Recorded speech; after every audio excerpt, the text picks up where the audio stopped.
जय हिंद दोस्तों, good morning. एक बार फिर से आप सभी का हार्दिक स्वागत और हार्दिक अभिनंदन है। Target GS with Rajat sir, Uttar Pradesh police भर्ती परीक्षा 2024 और आज आपका होगा प्रैक्टिस सेट नंबर 20। उम्मीद है कि आप सभी लोग अच्छे से होंगे और आप सभी की तैयारी अंतिम दौर में होगी। चैनल पे पहली बार आए हैं, चैनल को सब्सक्राइब कर दीजिएगा, बेल आइकन को प्रेस कर दीजिए, क्योंकि ऐसे ही प्रतियोगी परीक्षाओं की दृष्टि से महत्वपूर्ण कंटेंट मैं आपको प्रोवाइड करता रहता हूँ। आइए शुभारंभ करते हैं आज के इस सेशन का। देखिएगा, यहाँ पे प्रश्न संख्या 1 की बात करिएगा तो जनरल साइंस से लिया गया क्वेश्चन है और यहाँ पे आपसे पूछा गया है कि इलेक्ट्रॉन वोल्ट इकाई होती है। इलेक्ट्रॉन वोल्ट इकाई होती है, किसकी इकाई होती है? तो ऑप्शन में आपको ऊर्जा दिया है, इलेक्ट्रॉन के आवेश की दिया है, विभवांतर की दिया है और शक्ति की दिया है ना। इलेक्ट्रॉन वोल्ट किसकी इकाई है? तो इस प्रश्न का जो सही उत्तर आपका होगा ऑप्शन ए। ऑप्शन ए आपका यहाँ पे राइट उत्तर आपका हो जाएगा, सही उत्तर हो जाएगा। अगर केवल पूछा हो जाता वोल्ट किसकी इकाई है तब तो आपका उत्तर हो जाता विभवांतर, लेकिन इलेक्ट्रॉन वोल्ट की बात है, ऊर्जा की इकाई है। शक्ति की अगर इकाई पूछी जाए तो आपकी क्या है? तो आप बताएंगे वाट आपका शक्ति की इकाई है ना। फिलहाल प्रश्न का उत्तर आपका ये आपका यहाँ पे सही हो जाएगा।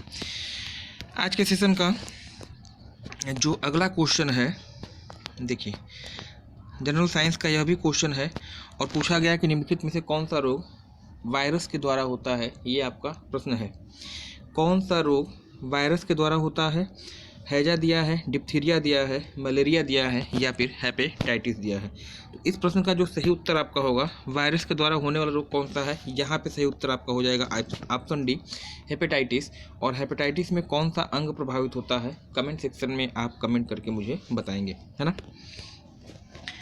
नेक्स्ट प्रश्न संख्या 3 की बात करिएगा तो देखिए यहाँ पे आपको दिया गया है निम्नलिखित घटनाओं को उनके सही कालक्रम के अनुसार एडजस्ट करना है, पहले से बाद के क्रम में।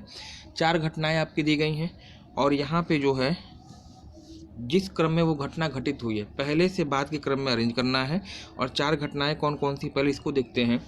जलियांवाला बाग हत्याकांड है, मोपला विद्रोह आपका है, चौरी चौरा कांड है और आपका रॉलेट एक्ट है। पहले से बाद के क्रम में इन 4 को अरेंज करना है। पहले मैं इसको यहाँ एडजस्ट कर लेता हूँ, फिर उसके बाद ऑप्शन पे मैं आपको लेके चलूँगा ना। देखिए यहाँ पे जो सबसे पहले हुआ था, सबसे पहले जो घटना यहाँ पे हुई थी रॉलेट एक्ट की। रॉलेट एक्ट आपका आया था 1919 में और महीना कौन सा था आपका? फरवरी, है ना। फरवरी 1919 में आपका रॉलेट एक्ट आता है, रॉलेट अधिनियम आता है और जिसका विद्रोह जगह जगह किया गया था। और जलियांवाला बाग आपकी होती है जस्ट रॉलेट एक्ट के बाद, यानी 4-1 तो आपका हो जाएगा। सेकंड नंबर पे पहला नंबर आपका आ जाएगा, यानी 4 हो गया, 1 हो गया। फिर आपका 1921 में आपका होता है मोपला विद्रोह, यानी 2 नंबर आपका होगा। और सबसे लास्ट में आइएगा चौरी चौरा 1922 में आपका होता है, यानी 3 नंबर। 41-23 जहाँ पे आपको ऑप्शन दिखाई देगा ये आपका उत्तर आपका यहाँ पे राइट होगा। और यहाँ मुझे जो है मैं देख पा रहा हूँ पहला ऑप्शन ही यहाँ पे क्या है, राइट है। 4-1-2-3 यानी सबसे पहले रॉलेट एक्ट होता है फरवरी 1919 में। इसके बाद 13 अप्रैल 1919 को आपका होता है जलियांवाला बाग हत्याकांड। मोपला विद्रोह 1921 में होता है और सबसे लास्ट में चौरी चौरा कांड 5 फरवरी सन 1922 को, जिसमें भीड़ के द्वारा जो है 50 पुलिसकर्मियों को थाने में बंद करके आग लगा दी जाती है ना। तो ये चीज़ आपकी क्लियर हो गई है। नेक्स्ट प्रश्न संख्या अगर मैं 4 की यहाँ पे बात कर लेता हूँ तो यहाँ पे दिया गया कि निम्नलिखित में से कौन सा विटामिन घाव भरने में सहायक होता है। कौन सा विटामिन घाव भरने में सहायक है? विटामिन ए दिया है, विटामिन डी दिया है, विटामिन सी दिया है या फिर विटामिन ई दिया है। घाव भरने में सहायक विटामिन कौन सा है? तो इस प्रश्न का जो सही उत्तर आपका होगा ऑप्शन सी। ऑप्शन सी, जिसका वैज्ञानिक नाम स्कार्बिक एसिड है और इसकी कमी से आपका स्कर्वी रोग होता है, खट्टे पदार्थों में पाया जाता है, घाव भरने में सहायक होता है ना। विटामिन ई की अगर बात करिएगा तो विटामिन ई को B2 विटामिन के नाम से जाना जाता है और इसका जो केमिकल नाम है वह टोकोफेरॉल होता है। कमी से बद्धता प्रजनन संबंधी जो प्रॉब्लम आपकी उत्पन्न होती है। नेक्स्ट अगला प्रश्न आपसे यहाँ पे पूछा गया है।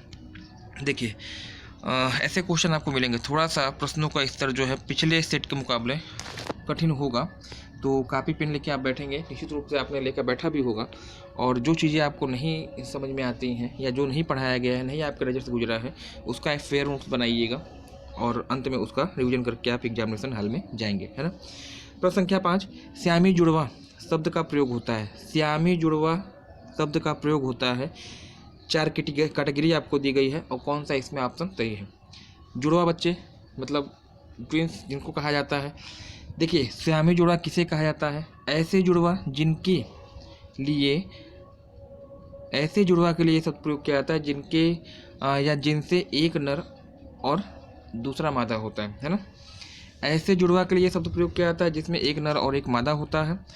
या बी ऑप्शन आपका दिया है, ऐसे जुड़वा के लिए शब्द प्रयोग किया जाता है जिसमें दोनों नर होते हैं, या ऐसे जुड़वा के लिए शब्द प्रयोग किया जाता है जिसमें दोनों ही मादा होते हैं, है ना। 3 ऑप्शन मैंने आपको बताया। श्यामी जुड़वा शब्द का प्रयोग किसके लिए किया जाता है? पहले बताया गया कि ऐसे जुड़वा जिसमें एक नर और एक मादा हो। दूसरा ऑप्शन जिसमें एक नर और दोनों नर हो, और तीसरा ऑप्शन जिसमें दोनों ही क्या हो, मादा हो। एक चौथा ऑप्शन भी यहाँ पे इसको देख लीजिएगा श्यामी जुड़वा के लिए। हाँ देखिए, ऐसे जुड़वा जो एक दूसरे से जुड़े हुए होते हैं, श्यामी जुड़वा, है ना। तो ये 4 ऑप्शन आपका दिया गया है और प्रश्न पूछा गया है कि श्यामी जुड़वा शब्द का प्रयोग आप किस लिए करते हैं। तो इस प्रश्न का जो सही उत्तर आपका होगा ऑप्शन डी, सीधे आ जाइएगा। ऐसे जुड़वा, श्यामी जुड़वा कहा किसे जाता है? तो ऑप्शन डी यहाँ पे आपका राइट होगा। ऐसे जुड़वा के लिए शब्द प्रयोग किया जाता है जो एक दूसरे से क्या होते हैं, जुड़े होते हैं, उनको आप श्यामी जुड़वा कहते हैं। जनरल साइंस का क्वेश्चन है, थोड़ा सा टफ होगा। प्रश्न संख्या 6 की बात कर लीजिएगा। तो दिया गया कि मक्का में सफ़ेद कली किस तत्व की कमी की वजह से होती है। मक्का की सफ़ेद कलियां होने का कारण क्या है, किस तत्व की कमी होती है, ये आपसे पूछा गया है। नाइट्रोजन की कमी है, कॉपर की कमी है, जिंक की कमी है, या फिर फास्फोरस की कमी है ना। तो यहाँ पे जो सही उत्तर आपका होगा, मक्का में सफ़ेद कमी का कारण क्या है, ऑप्शन ए आपका यहाँ पे हो जाएगा राइट। नाइट्रोजन कहिएगा, या इसी को आप कहते हैं नाइट्रोजन, जो कि वायुमंडल में सबसे अधिक मात्रा में पाई जाती है, 71% है ना, 78% सॉरी। नेक्स्ट प्रश्न संख्या 7 की बात करिएगा। इंपॉर्टेंट क्वेश्चन है, टेक्नोलॉजी का क्वेश्चन है, और आता है तो अच्छी बात है, कमेंट करिए, नहीं आता है तो कमेंट में जरूर को नोट करिएगा। Indian institute of remote sensing, है ना, Indian institute of remote sensing कहाँ पर स्थित है? हैदराबाद दिया है, बंगलौर दिया है, देहरादून दिया है, और आपका लखनऊ दिया है। भारतीय सुदूर संवेदन केंद्र कहाँ पर स्थित है, यह आपसे पूछा गया है। इस प्रश्न का जो सही उत्तर होगा, Indian institute of remote sensing, इसका जो सही उत्तर है ऑप्शन सी आपका यहाँ पे राइट होगा, क्योंकि देखने में सभी ऑप्शन सही लग रहे हैं, लेकिन यहाँ पे उत्तर आपका हो जाएगा देहरादून, उत्तराखंड में इसकी लोकेशन होगी, है ना।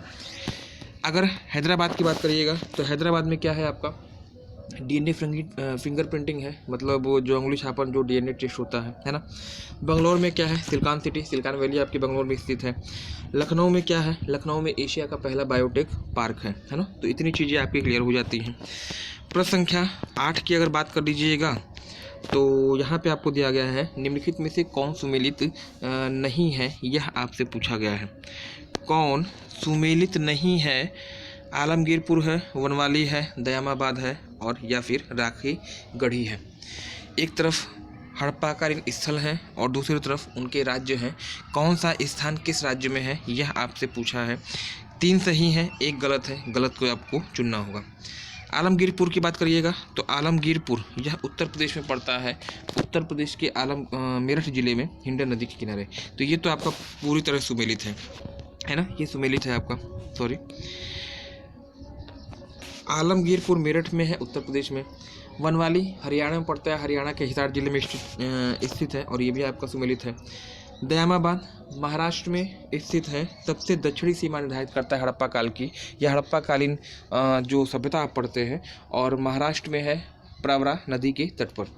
इस प्रश्न का जो सही उत्तर है, कौन सुमेलित नहीं है, तो राखी गढ़ी यहाँ पे दिया गया है, राजस्थान में है, जबकि ये राजस्थान में नहीं पड़ता है, बल्कि कहाँ पड़ता है आप बताएंगे, हरियाणा में, है ना।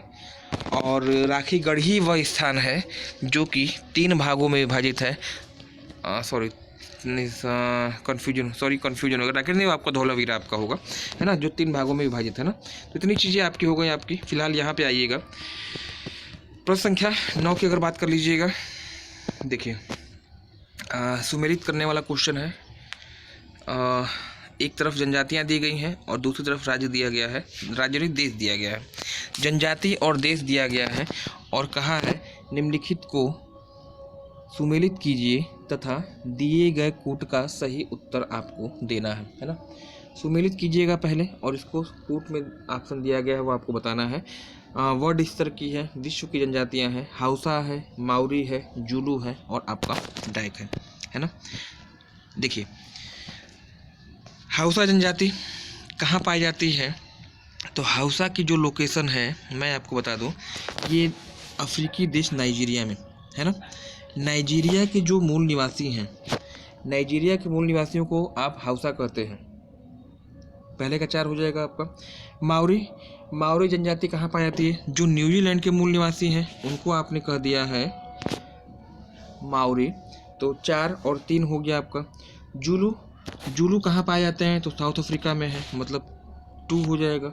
और डायक की अगर बात कर लीजिएगा तो डायक आपका इंडोनेशिया है, जो इंडोनेशिया के मूल नागरिक होते हैं उनको आप क्या कहते हैं, डायक कहते हैं। तो जो सिनेरियो आपका निकल के आ रहा है वो सिंपल सा निकल के आ रहा है, 4 3 2 1 यानी 43 21 आपका सही होना चाहिए। ऑप्शन देखते हैं 43 21 ए में 2 4 1 3 है, 43 21 खोजिएगा। सी ऑप्शन मुझे दिखाई दे रहा है ना, संभवतः सी ऑप्शन आपका यहाँ पे राइट होना चाहिए। 43 21 4 3 2 और 1 है ना।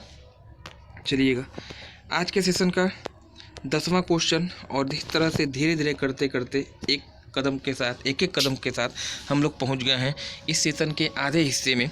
10 क्वेश्चन आपका सॉल्व होता है और 10 क्वेश्चन अभी भी आपका बाकी है ना। प्रश्नों का लेवल, प्रश्नों का स्तर, मैं आपसे अपेक्षा, जब ये वीडियो ख़त्म होता है तो इस प्रश्नों के बारे में आपका राय मैं जानना चाहूँगा। प्रश्न कैसे हैं, क्या लेवल आपको थोड़ा सा बहुत टफ लग रहा है या फिर थोड़ा सा लेवल जो है ये चलता है ना। तो कमेंट सेक्शन में कैसे प्रश्न इसके बारे में जरूर बताइएगा। चैनल में पहली बार अगर आप आए हैं चैनल को सब्सक्राइब कर लीजिएगा, बेल आइकन को प्रेस कर दीजिए, क्योंकि ऐसे ही प्रतियोगी परीक्षाओं की दृष्टि से महत्वपूर्ण कंटेंट मैं आपको प्रोवाइड करता रहता हूँ है ना। देखिए 10 की अगर बात कर लीजिएगा तो यहाँ पे आपका दिया गया है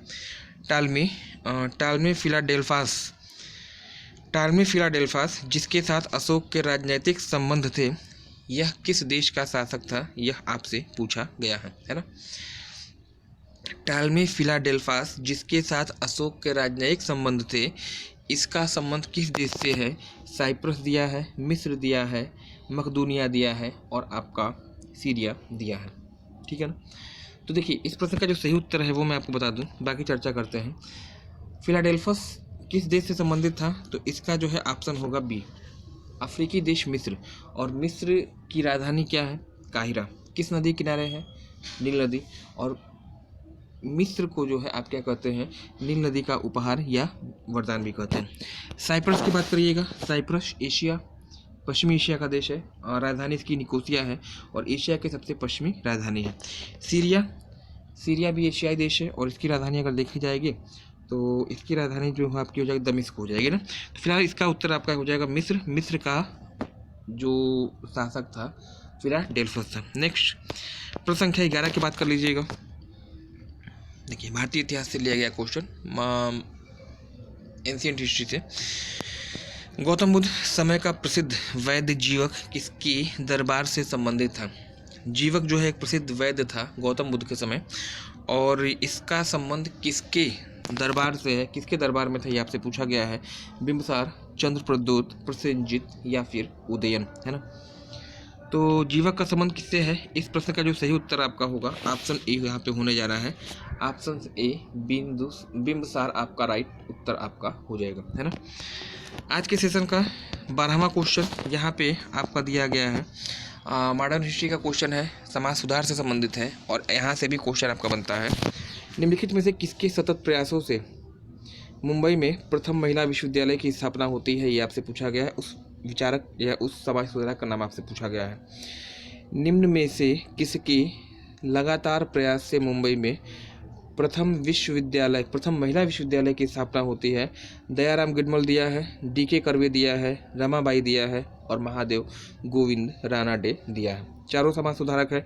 यदि आप महागोविंद रानाडे को आप सोच रहे हैं तो आप गलत हैं। इस प्रश्न का जो सही उत्तर होगा ऑप्शन बी आपका होगा डीके कर्वे, है ना। डीके कर्वे इन्हीं के प्रयास से आपका मुंबई महिला विश्वविद्यालय स्थापित होता है। और अगर रानाडे की अगर बात करिएगा, इनको जो है महाराष्ट्र का सुकरात भी कहा जाता है ना।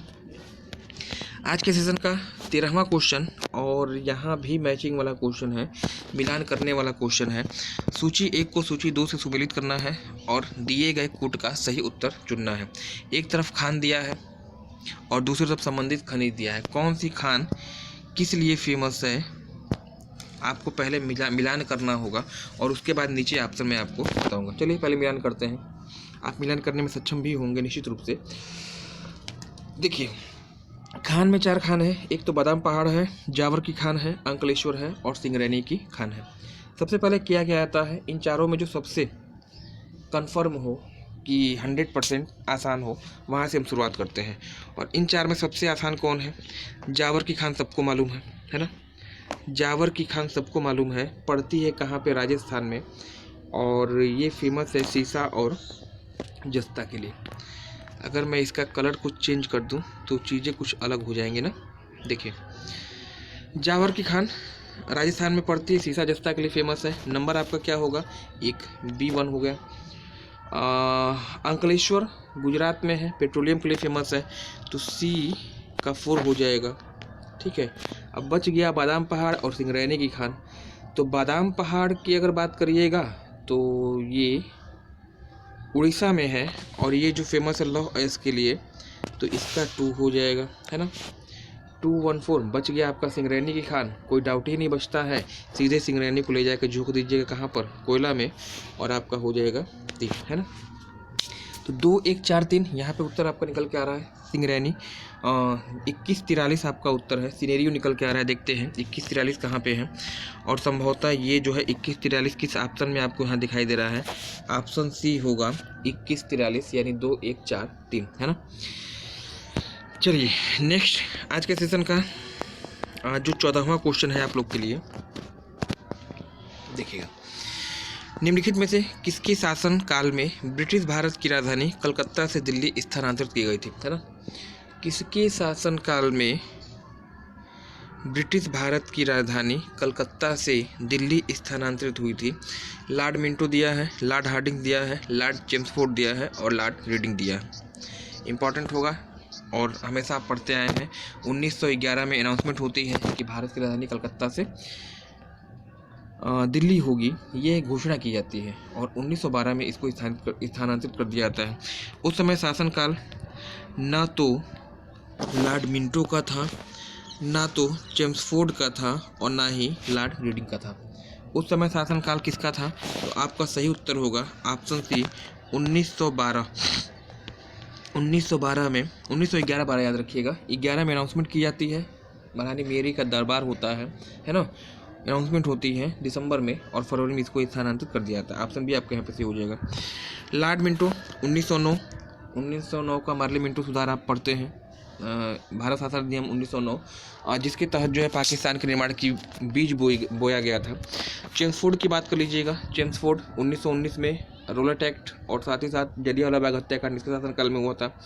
लॉर्ड रीडिंग की बात करिएगा तो इसी के शासनकाल में जो है भारत की पहली विद्युत चालित ट्रेन चलाई जाती है और इसी के शासनकाल में चौरी चौरा कांड भी होता है ना। चलिएगा, प्रश्न संख्या 15 की अगर बात कर लीजिएगा तो यहाँ पे दिया गया है, नमक सत्याग्रह के समय गांधी जी की गिरफ्तारी के बाद किसने आंदोलन का नेतृत्व किया था? नमक सत्याग्रह के समय गांधी जी की गिरफ्तारी के बाद किसने आंदोलन का नेतृत्व किया था? अब्बास तैयब जी कहा है, तैयब जी लिखा है, जवाहरलाल नेहरू दिया है, अबुल कलाम आज़ाद दिया है और वल्लभ भाई पटेल दिया है। नमक सत्याग्रह के बाद गांधी जी की गिरफ्तारी नमक सत्याग्रह के समय गांधी जी की गिरफ्तारी के बाद किसने आंदोलन का नेतृत्व किया था? तो इस प्रश्न का जो सही उत्तर आपका होगा, जो सही उत्तर होगा ऑप्शन ए यहाँ पे होने जा रहा है, यानी अब्बास अली तैयब जी, है ना। अब्बास तैयब जी इसका उत्तर जो है राइट आपका हो जाएगा। अच्छा, ये तो हो गया आपका नमक। इसी सविनय अवज्ञा आंदोलन के दौरान एक याद रखिएगा, एक पत्रकार का नाम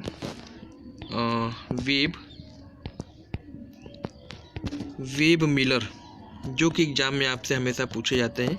एक वेब मिलर हैं और एक आपके लुई फिशर हैं, लुई फिशर, है ना। तो ये दो पत्रकार हमेशा पूछे जाते जो हमेशा इनके साथ थे, गांधी जी के साथ थे। दो आंदोलन याद कीजिए, सविनय अवज्ञा आंदोलन में वेब मिलर आपके थे और भारत छोड़ो आंदोलन में लुई फिशर थे। चलिएगा, प्रश्न संख्या 16 की बात कर लीजिएगा। तो यहाँ पे आपका दिया गया भारतीय संविधान का कौन सा भाग, भारतीय संविधान का कौन सा भाग संविधान की आत्मा कहलाता है, कौन सा भाग संविधान की आत्मा कहलाता है। कंट्रोवर्शियल क्वेश्चन है, आप लोग हमेशा कंफ्यूज होते हैं, है ना। मूल अधिकार दिया है, राज्य के नीति निर्देशक तत्व दिया है, उद्देशिका दिया है और संवैधानिक उपचारों संबंधी अधिकार दिया है ना। कौन सा भाग संविधान की आत्मा कहलाता है, इसमें पहले मैं कुछ चीज़ें क्लियर कर दूं आपको। देखिएगा, मूल अधिकार आपका इसमें होगा नहीं और राज्य के नीति निर्देशक तत्व आपका होगा नहीं, ये दो कन्फर्म है। बच गया क्या आपका, एक तो उद्देशिका या प्रस्तावना बच गया और एक आपका बच गया संवैधानिक उपचारों संबंधी अधिकार। हालांकि प्रश्न थोड़ा सा विवादित है यहाँ पे। एक है पंडित जवाहरलाल नेहरू जी, पंडित जवाहरलाल नेहरू जी, और एक आपके हैं B.R. अम्बेडकर जी, जो संविधान निर्माता है। दो व्यक्तियों के आधार पे अगर आपसे पूछा जाए कि नेहरू जी के द्वारा संविधान के किस भाग को भारतीय संविधान की आत्मा कहा जाता है, नेहरू जी के अकॉर्डिंग, तब उत्तर आपका हो जाएगा यहाँ पे ऑप्शन सी, संविधान की उद्देशिका या प्रस्तावना। मतलब नेहरू जी ने जो है उद्देशिका या प्रस्तावना के लिए संविधान की आत्मा शब्द का प्रयोग किया है। लेकिन अगर ये पूछ देता कि B.R. अम्बेडकर जी के अनुसार संविधान का कौन सा भाग जो है संविधान की आत्मा के रूप में जाना जाता है, तब उत्तर आपका तुरंत बदल जाता और तब उत्तर आपका यहाँ पे क्या हो जाता, ऑप्शन डी हो जाता, संवैधानिक उपचारों संबंधित अधिकार, है ना। तो यहाँ पे एक शब्द यहाँ पे ऐड कर देना चाहिए था कि वो किसके अनुसार पूछना चाह रहा है। नेहरू जी के अनुसार पूछेगा तब तो उद्देशिका होगा या प्रस्तावना होगा, और अगर B.R. अम्बेडकर के अनुसार अगर पूछता है तब उत्तर आपका हो जाएगा अनुच्छेद 32, संवैधानिक उपचारों संबंधी अधिकार, क्योंकि यह वह अधिकार होते हैं जिनके अभाव में अन्य सभी अधिकार क्या होते हैं, निष्प्राय होते हैं, मृतप्राय होते हैं, डेड हो जाते हैं, कोई उनका महत्व नहीं रहता है ना। उम्मीद है आप मेरी बातों को समझ पा रहे होंगे। नेहरू जी के अनुसार उद्देशिका लगाइएगा, संवैधानिक उपचार संबंधी अधिकार कब होगा, जब B.R. अम्बेडकर जी के बारे में पूछेगा। फिलहाल यहाँ पे जो प्रश्न आपका पूछा गया था, भारतीय संविधान का कौन सा भाग संविधान की आत्मा है, प्रश्न अपूर्ण है। यहाँ पे या तो नेहरू जी को देना चाहिए या फिर B.R. अम्बेडकर को देना चाहिए, है ना। चलिएगा, प्रश्न संख्या 17 की बात कर लीजिएगा। तो यहाँ पे आपका दिया है, निम्नलिखित में से कौन अफ्रीका महाद्वीप का सर्वाधिक आबादी वाला देश है, कौन अफ्रीका महाद्वीप का सर्वाधिक आबादी वाला देश है, यह आपसे पूछा है। साउथ अफ्रीका है, जिम्बाब्वे है, सूडान है या फिर नाइजीरिया है। आबादी की बात हो रही है, अगर क्षेत्रफल की बात होती तब तो नाइजीरिया आपका बड़ा हो जाता, अगर क्षेत्रफल के आधार पर पूछा जाता तब तो अल्जीरिया आपका बड़ा हो जाता। लेकिन जनसंख्या की बात है तो सर्वाधिक जनसंख्या वाला अगर पूछा जाए कौन सा देश है, नाइजीरिया आपका उत्तर होगा। यहाँ के मूल निवासी हाउसा कहलाते हैं, मैंने आपको पहले ही बताया है। नाइजीरिया की राजधानी है ना, इसकी जो कैपिटल है आप मुझे कमेंट करके कमेंट में बताएंगे। नाइजीरिया की भी बताइए, सूडान की भी कैपिटल बताइएगा और जिम्बाब्वे की भी कैपिटल आप मुझे बताइएगा। चलिएगा, आज के सेशन का 18वां क्वेश्चन, पंचायती राज व्यवस्था की अनुशंसा किस कमेटी के द्वारा की गई थी, है ना। पंचायती राज व्यवस्था की अनुशंसा किस कमेटी के द्वारा की गई थी आपसे पूछा गया है। भारत सरकार अधिनियम 1935 है, क्रिप्स मिशन 1942, सरदार सरोवर सिंह समिति 1976 में और बलवंत राय मेहता समिति 1959 में। हालांकि वर्ष यहाँ पे नहीं दिया गया है, वर्ष मैं यहाँ मेंशन कर दे रहा हूँ ताकि आपको आसान हो जाए। क्रिप्स मिशन आपका आया था 1942 में आया था। सरदार सरोवर सिंह समिति गठन इसका हुआ था 1976 में, मतलब ये इसके प्रस्तावना नहीं अनुशंसा पे जो है परिवर्तन हुए थे। और बलवंत राय मेहता 1957 में इसका गठन हुआ था, है ना। देखिएगा, पंचायती राज की बात हो रही है, पंचायती राज किस कमेटी के प्रस्ताव पर शामिल हुए हैं, तो ऑप्शन डी आपका यहाँ पे हो जाएगा राइट, बलवंत राय मेहता कमेटी, है ना। B.R. Mehta committee, Ashok Mehta committee, 2-3 कमेटियाँ आपकी और हैं इस संबंधित। फिलहाल इस प्रश्न का जो उत्तर आपका हो जाएगा बलवंत राय मेहता। आज के सेशन का 19वां क्वेश्चन यहाँ पे आपसे पूछा गया है, देखिए, मिश्रित अर्थव्यवस्था का तात्पर्य है, मिश्रित अर्थव्यवस्था का तात्पर्य क्या है? देखिए, लघु एवं बृहद दोनों उद्योगों की विद्यमानता, निजी एवं सार्वजनिक दोनों क्षेत्र की विद्यमानता, प्राथमिक एवं द्वितीयक दोनों क्षेत्र की विद्यमानता, या इनमें से कोई नहीं। तो मिश्रित अर्थव्यवस्था जिसमें प्राइवेट भी हो और जिसमें सरकारी भी हो, यानी निजी और सार्वजनिक, ऑप्शन बी आपका यहाँ पे हो जाएगा राइट। इन दोनों ही क्षेत्रों की विद्यमानता ही क्या कहलाते हैं? मिश्रित अर्थव्यवस्था के रूप में जानी जाती है।